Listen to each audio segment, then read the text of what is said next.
All right, well, my travels are done, so we're back to the usual format and quality. No more single channel audio.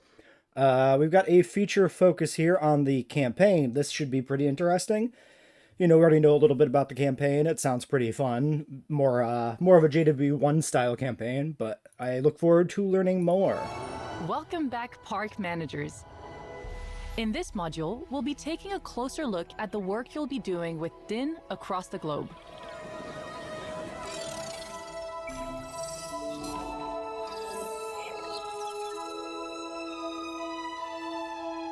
Cabot Finch, our managing director, set up DIN in response to the massive dinosaurs struggling to integrate into our world. And it's not been easy. We've got a lot of eyes on us, including Dr. Ian Malcolm's, and we're relying on you to work with each of our clients on their specific needs to ensure their park's success. That's a new confirmation Some stig. require a focus on breeding programs or managing disease outbreaks, whilst others might have specific interests in flying reptiles or marine species.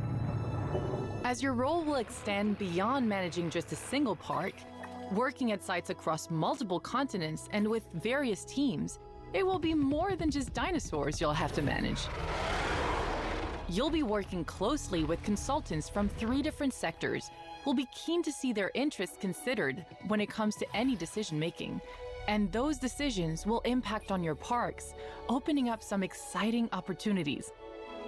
First of all, we have George Lambert, the regulator for security.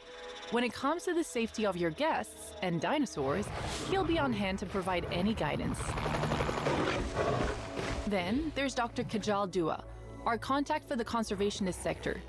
She'll be wanting to see you prioritizing your dinosaurs' welfare and focusing on those breeding programs. Another confirmation. And of course, there's the entertainment sector. Isaac Clement will be your liaison here. There's a lot of exciting attractions you can bring into your parks. And Isaac won't just be supporting you with the action in those parks. This sector also covers the marketplace, where you can buy dinosaurs. But don't worry, we've worked very hard to legitimize the marketplace, so we don't repeat previous parks' mistakes. As I mentioned, you'll be managing several parks across the globe. As your skill set and research grows over time, you'll be able to freely travel between all of your parks, keeping them up to date with the best technologies and dinosaurs that you've discovered. While these sites are gorgeous, they do come with their own unique challenges, but I am sure that you'll take them all in your stride.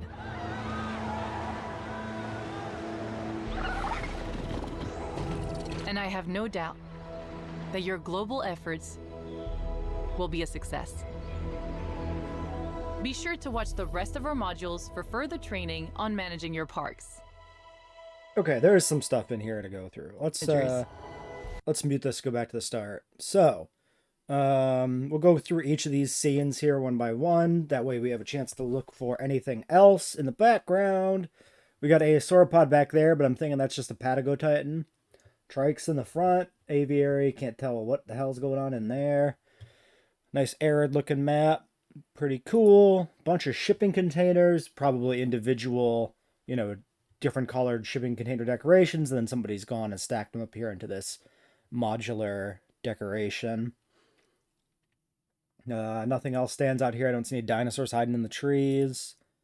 Look at the Japanese building set and biome. I really like this canyon kind of in between all the buildings.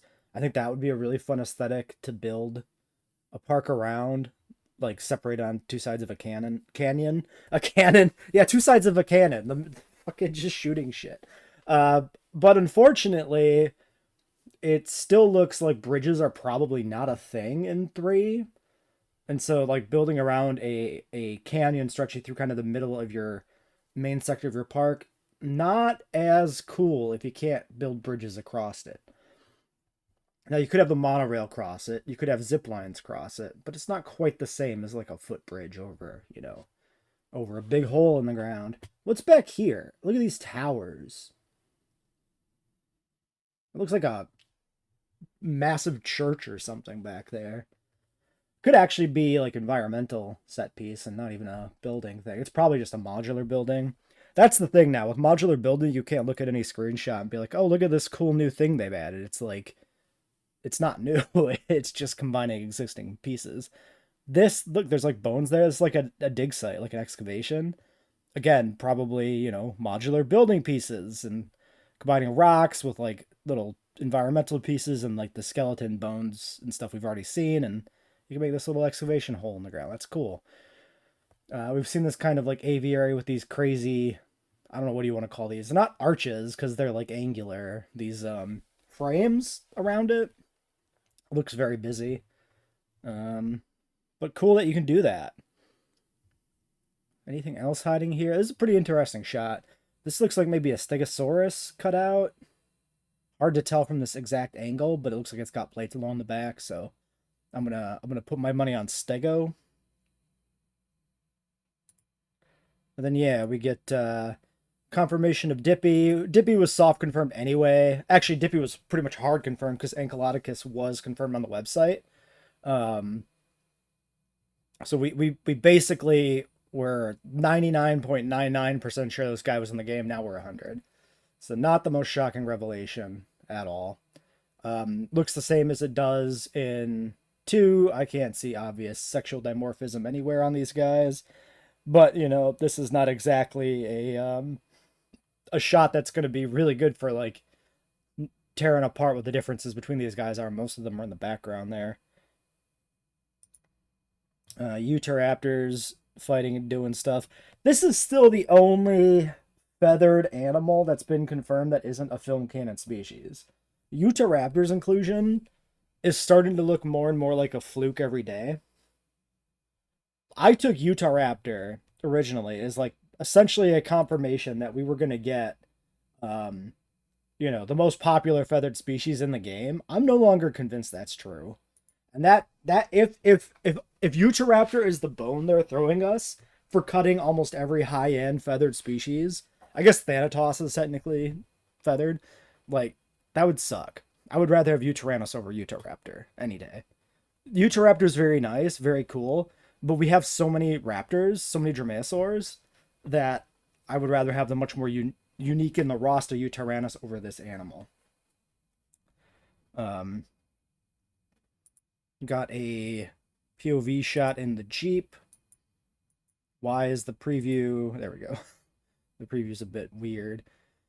Nothing to really see here in the back. Probably a different Jeep interior, but like, who cares? Helicopter shot. Diplodocus. Dippy. Many Dippies. 6 Dippies. Dippies and Utahs. I guess this is probably confirmation that the Utahraptors can live with the sauropods and not like pack hunt them. I don't remember in 2 if Utahraptor is an animal that pack hunts, but you definitely had an issue in 2 with pack hunting small carnivores being able to kill sauropods. So this might be a mechanical confirmation that there's changes to that system. I just don't have the information at hand to verify that. Here's our first good shot of the baby Dippy, looking very cute. Pattern looks very bland. That is disappointing. My hope for Dippy is that we see a much more interesting pattern on the male, because especially the base game sauropods, the original roster from 1 carrying over into 2, suffered from really bad patterns. And so the males are an opportunity for them to rectify that a little bit. And so far, looking at the male designs for JWE3, they have not been capitalizing on that as much as I feel like they should. We've got a few standouts, like the recently revealed male Ceratosaurus is incredible. Fantastic. They took the male as an opportunity to do a slightly more paleo-accurate take on the Ceratosaurus and give it an all-new pattern, and it is beautiful. It is fan-fucking-tastic.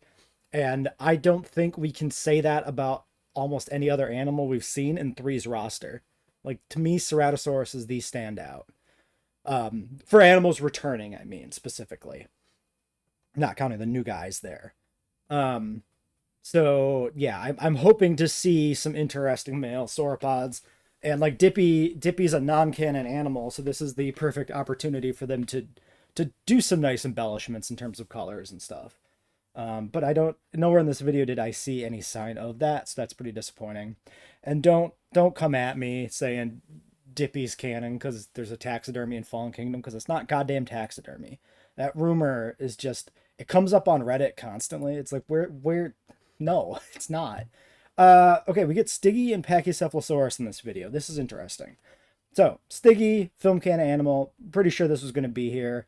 I can't tell if there's dimorphic differences in these two individuals. The obvious place would be in the horns or the size of the dome or like the little hornlets on the nose. Maybe this guy's a male. He's got kind of a different color to the dome, but this could also just be skin color differences. Hard to tell. If one of these is a male, definitely the dome and like horn exaggeration is not substantial.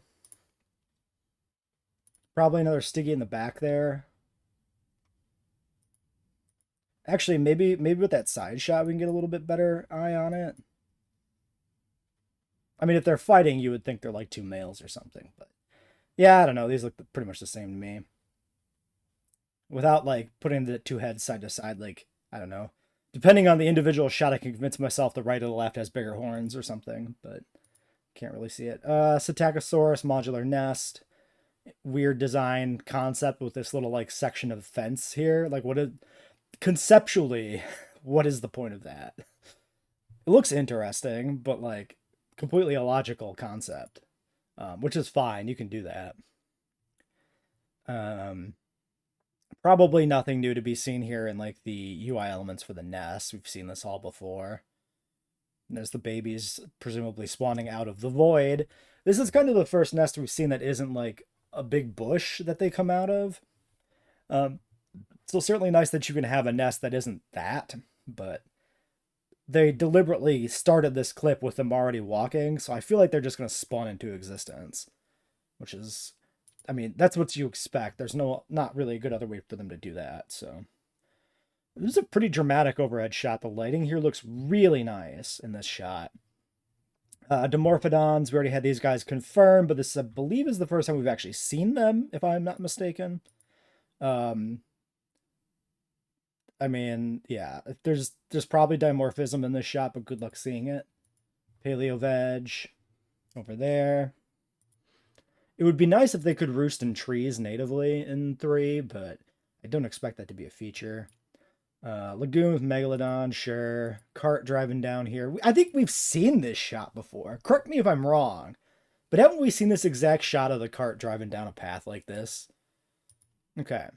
I'm wondering if they're reusing some shots from some of the trailers where we've seen like the world map and stuff before. So yeah, we got Clark County. We already know all this. Hawaii, Nevada, Clark County, China, Japan, Indonesia, or whatever this is. I forget. Global progress 9 out of 30. I don't think there's any change there. We know of nine of the sites, right? We never had the 10th confirmed. It's is that correct?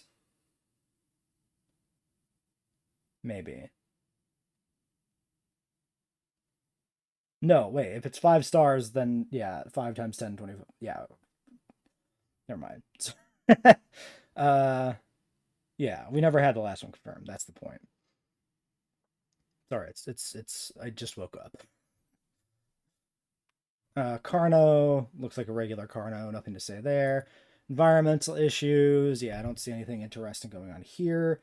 Oh, they got a mission underway here though. Dinosaur Cohab, arrival of Corythosaurus. This is the first confirmation of Corythosaurus, correct? Yeah, this is a new confirmation. We never had confirmation of Corythosaurus. This is not irrelevant either. This is a film canon animal, but this is one of the most obscure film canon animals. So this is a pretty good sign, again, that every film canon animal's in.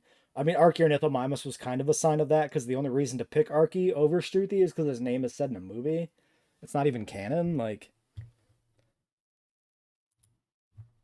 Was the previous shot here with a mission? No, the UI elements are not on most of those shots. What was going on this one? Hey, we got another mission. Carnivore, comfort, live. Okay, so this is like the tutorial level, right? Because they're tutorializing dinosaur cohabitation, tutorializing making a carnivore comfortable. This is probably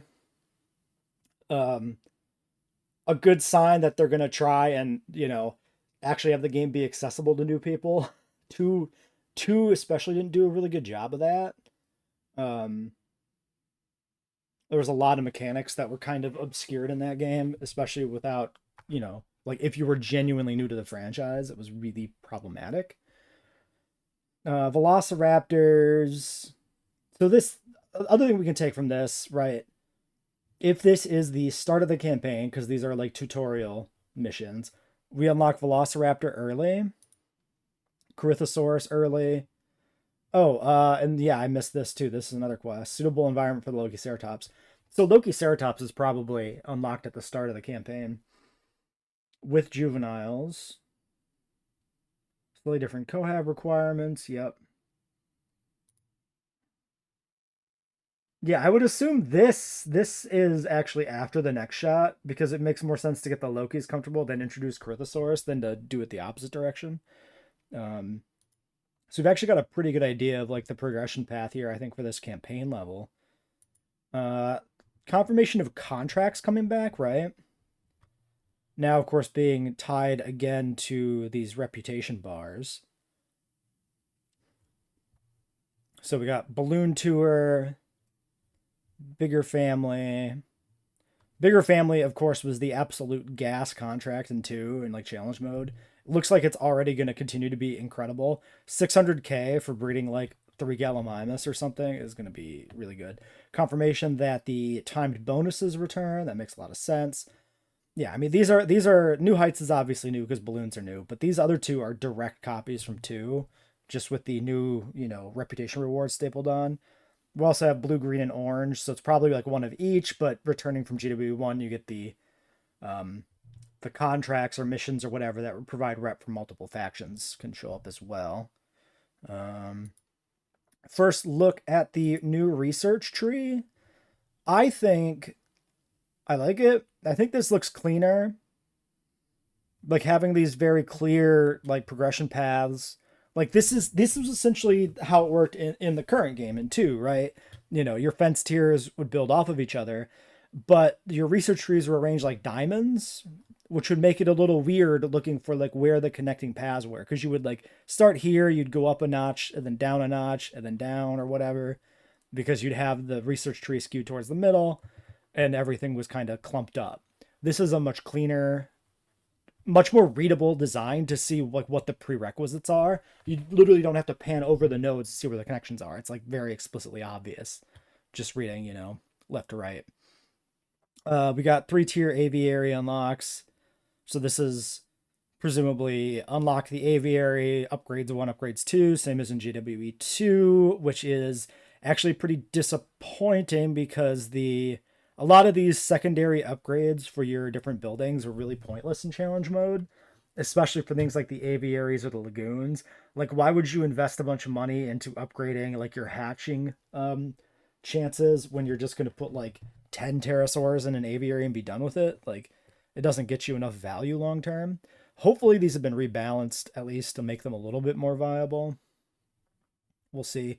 So, fish feeder on land, fish feeder in lagoon. I believe 4 tiers of fences is exactly what we have in 2, ending with concrete.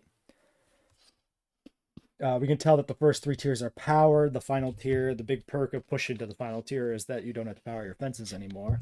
I think that's a pretty okay thing to keep. That actually makes fence upgrades a little more viable. Especially in JW1, you just use the low tier fences and you never upgrade because there's never any reason. If your dinosaurs are happy, it'll never matter what tier the fences are. I think some of the storms, I don't even know if it's true in 1.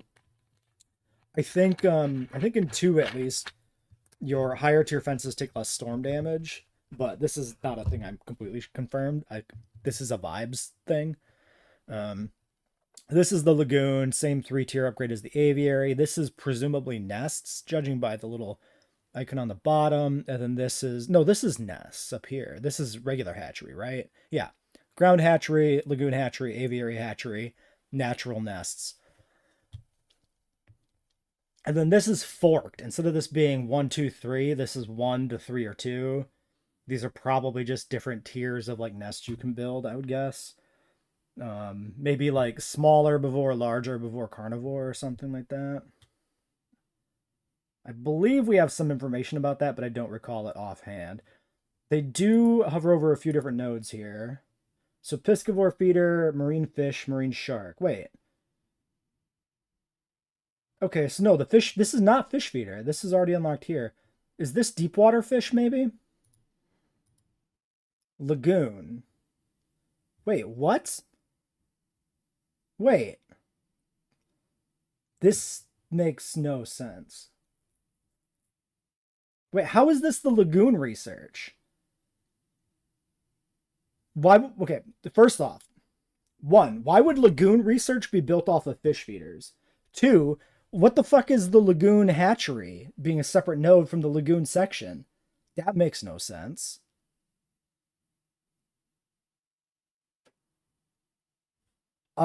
If this is accurate, this is incredibly nerfed cost-wise. Lagoons and aviaries were like prohibitively expensive to get started in 2. They cost they were like what, 2 million or something to get started, and then had really high scientist requirements. Dropping to 1.3 and making it only 70k is I think a good change. I think a big problem with lagoons and aviaries was the upfront costs were really strict,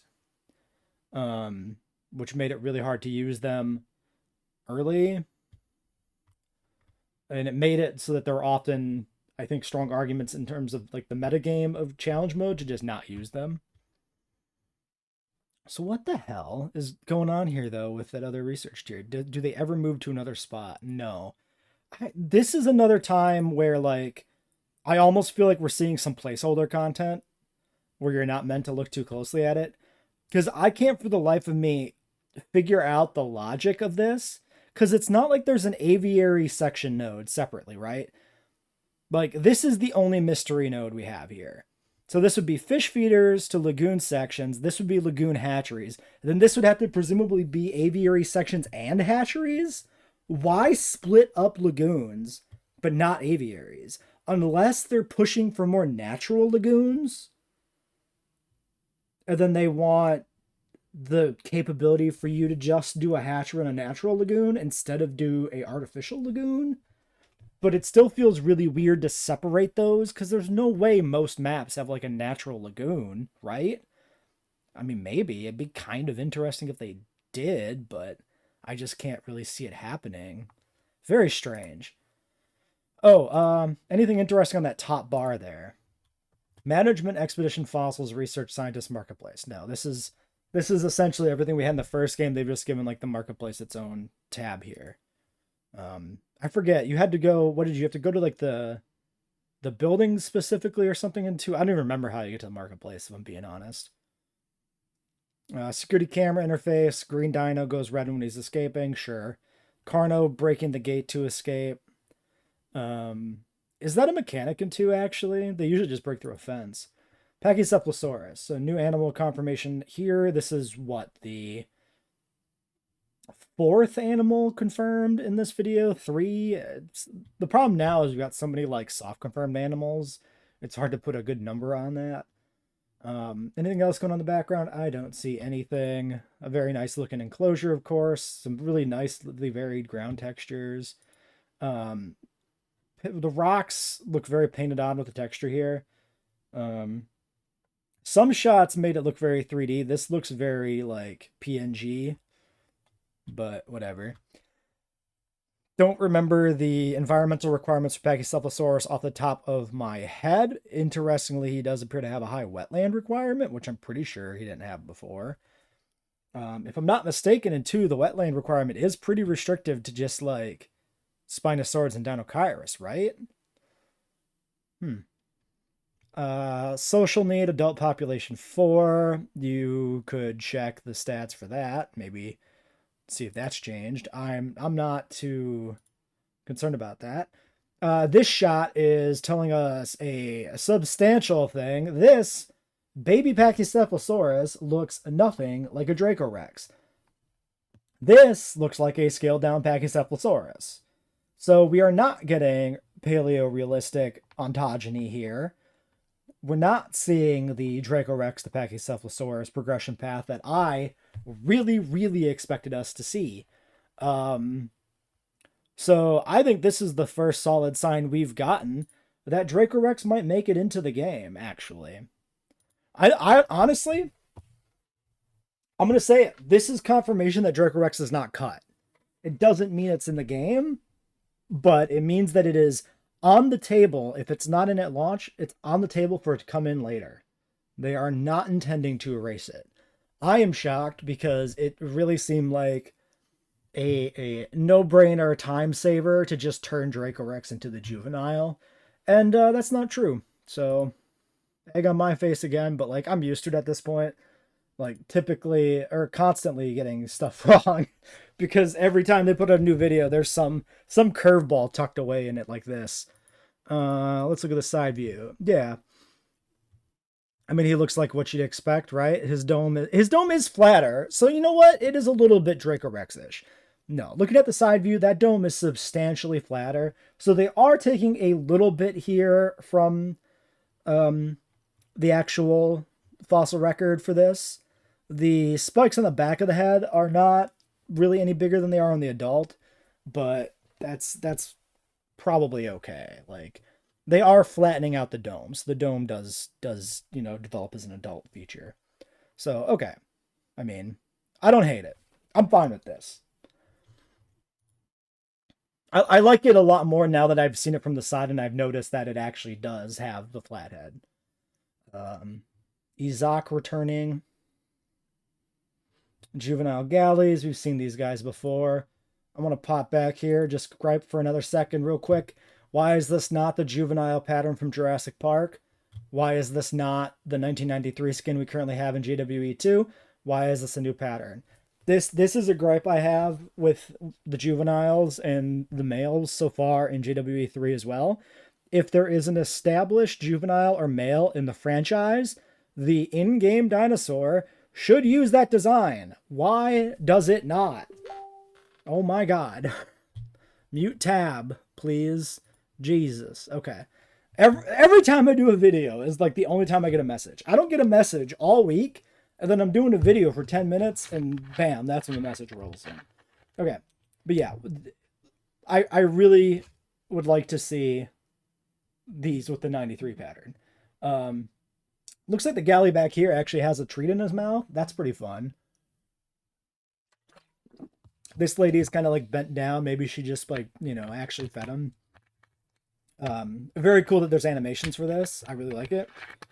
You would expect there to be, of course, right? It's a petting zoo, a feeding station. They should actually feed and pet the animals.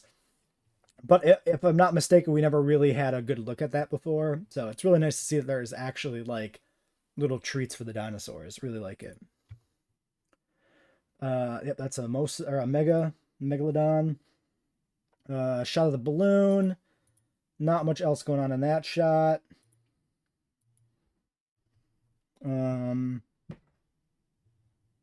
Yeah, we got like multiple. I don't know if these are not the viewing stations. These must be modified amenities, right? No, these are amenities though. I don't know. Remote viewing galleries, maybe? Who knows? With modular building, again, it could be anything. Shot of the Cretaceous cruise again with the nice little logo there on the boat. More look at the dippies. That's baby. Adults in the back. These both look just like they do in 2. You can see the thick, subtle striping there on the back, on the spine. That's the actual 2 pattern. So, I mean, yeah, no changes. Rock arch is cool. Again, this marketplace shot, this feels like the shot we had in the marketplace video. Maybe cropped differently because I don't remember the balloon being in the background. I don't know. Maybe I'm reading into that too much. It would make some sense for them to reuse footage a little bit. Okay, we're looking at the marketplace UI. Dinosaurs, flying reptiles, marine animals, 0015 with 1 locked. Interesting. So you probably have to do the research to get access to be able to buy the animal. It's probably like that in 2. I honestly just don't remember. It's been a while since I've used the marketplace. Then, yeah, the industry sector UI over there. All right, let's see what we got. We got dippies. Various skins, yada yada yada. Asian wildlife fun. Nothing to really learn there. We know about Trikes, Ataco, Galley, Carno, Utah, Patago, Troodon, Aloe, and Spino. These are all things we already know about. The Aloe battle Big Rock skin again, the only one we've had confirmed. Again, another little hint that the Frontier skins are gone. Let's look at the numbers here. 5,000 appeal on Dippies for 800k. We get 14,000 appeal on Carno for 3 mil. It would be interesting to compare these to the previous time we've seen this UI. 2,000 appeal on 5 Psittacosaurus. There's no way this is accurate. This can't be. This is crazy. Here's the problem with this. I commented on this in a previous video, and there were a few comments left on the video that are like, oh, they're not trustworthy. Yeah, but if they're not trustworthy and this reflects the actual stats for what you get, that's still a problem, right? Because you're paying 500k here for 2,000. Like, well, actually, that one maybe is not as bad, but some of these don't scale properly. That's my point I'm making.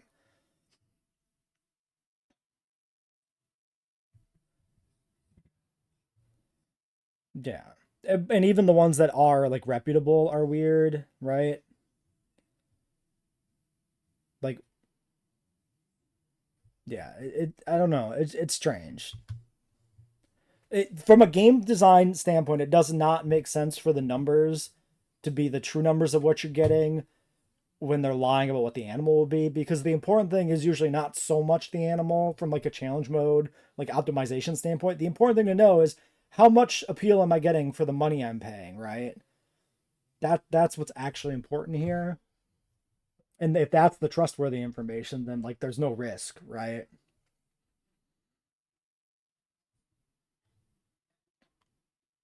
But yeah, I mean, it's still from a perspective of two, it is still insane to get 14,000 appeal for only $3 million.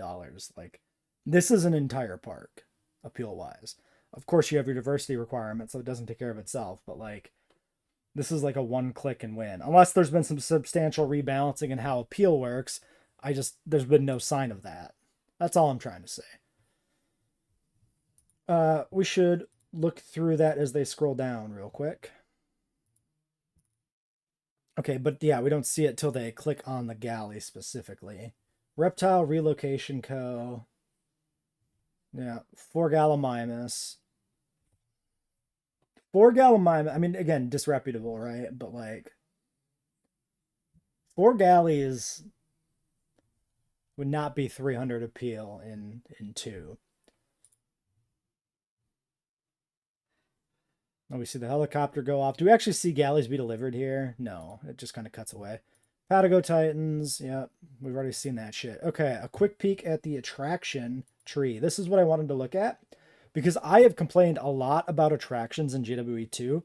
This is one of the areas in the JWE2 research tree that is incredibly unbalanced because fundamentally, all the attractions past the initial viewing gallery are essentially aesthetic upgrades. They provide very little actual gameplay benefit because they have slightly different viewing arcs that can be beneficial, but you can also just build a park to optimize and only use the base galleries like optimally, right? That's what you should do in 2 for like challenge mode.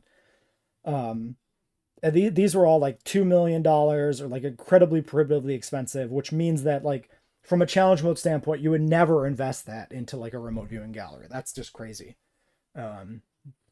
So yeah, getting a rebalance here would be highly welcome. So we don't see the cost for viewing gallery 2. This is unlocked already. This is giving us viewing platform, dome viewing gallery, viewing entrance. So this is already a change, right? This is the tower, and this is the remote viewing gallery for the dome. Presumably this is also the log viewing gallery. That's probably just an alternate skin for the dome in this, not a separate entry, I would assume, because I don't see any other good spot for it here. So yeah, we got the standard viewing gallery, then we've got the upgraded tier, then we got tours, and then we got zip line. Presumably here we have balloons and the Cretaceous cruise somewhere. Those could just be under tours. Those are kind of tours. I don't know where the feeding the petting zoo is going to be. That's an interesting consideration. And then this is presumably lagoon viewing gallery and aviary viewing gallery. My hope would be that these are unlocked automatically in the same way the base gallery is, because paying extra for these is completely pointless. Because in 2, you can just take a regular viewing gallery, push it up against the side of the aviary, and you get almost exactly the same viewing arc as you would from like an aviary viewing gallery or a lagoon viewing gallery. And you save a huge amount of money and time by not having to research an expensive separate research node. So the fact that these are already unlocked here makes me a little bit hopeful that maybe that's the way it works. This is probably the Innovation Center / Visitor Center. This empty tile here is pretty interesting. This is definitely just missing an icon, like a placeholder. This could be like the petting zoo or something, potentially. Tour gates, aviary tour, balloon tour. Okay, so yes, this is the gyrosphere. The truck is in JWE2, are the explorer tours a separate listing on the research versus the truck tour? They function the same. I wonder. I'm not gonna like panic that the explorer tour is removed or something, because ultimately it's just an alternate skin for the Jurassic tour, really. So it could just be the same thing. And then yeah, balloon tour is put here with gyrosphere, but the cruise is not, which is interesting. Okay, and this is the first time they actually click another node, and we actually get to see the cost. So this is, oh, interesting. This is the log viewing gallery. So the log viewing gallery actually is an entirely separate research node over the dome. Strange. It's got a different viewing arc. It is functionally different, but I think it's almost universally worse, right? I never use the logs. So this zipline, log, and Cretaceous cruise makes sense. You know, this just being zip lines would have been kind of silly. The requirements are a lot cheaper, which hopefully is just generally true. It is possible. Again, it's been a long time since I played the campaign in JWE2. Potentially, the campaign research requirements, like the research requirements scale with difficulty, right? So it's potentially possible that this was more or less the requirement for some of the higher tier attractions in campaign, and it only scaled up to the multi-million-dollar requirements in challenge mode. So I probably shouldn't get my hopes up here for a substantial rebalancing of the tech tree, but I am somewhat optimistic because this is much more reasonable cost-wise for these kind of like minor upgrades, because ultimately that's all any of these different viewing attractions are minor upgrades.